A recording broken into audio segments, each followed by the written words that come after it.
Hi best friend! Ano nyo bang mag-boodle fight magbabarkada? Diba laging present ang nilagang talong o minsan ay inihaw na talong sa boodle fight?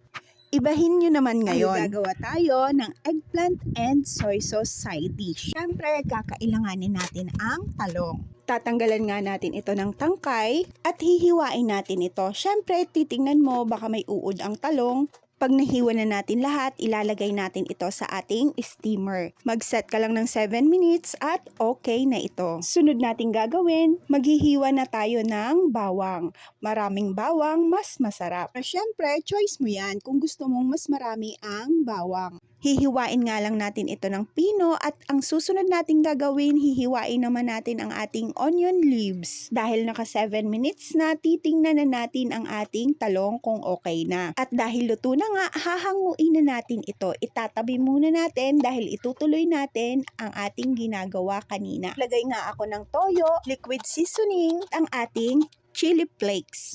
Ang nilaga nating talong, hihiwain lang natin gamit ang kamay. Tapos meron akong tubig dyan kasi pag nainitan ako, inilulublob ko nga lang ang aking kamay kasi sobrang init pa ng ating talong. Sunod nga ay ibinuhos na natin ang ating pinaghalo-halong ingredients at hahalu-haluin natin ito ng mabuti. Siyempre, titikman mo kung okay na yung lasa. Kung sa tingin mo matabang pa, pwede kang mag-add ng toyo. O di kaya ay konting patis. Kaya nga naman, napadami na ako ng tikim. At dahil sa medyo natabangan ako, nag-add pa ako ng toyo at konting liquid seasoning. Hinalo-halo ko nga ulit ito at tumikim ulit ako. Ayan, okay na ang ating talong in soy sauce. Kain na tayo. Follow for more. Thank you for watching.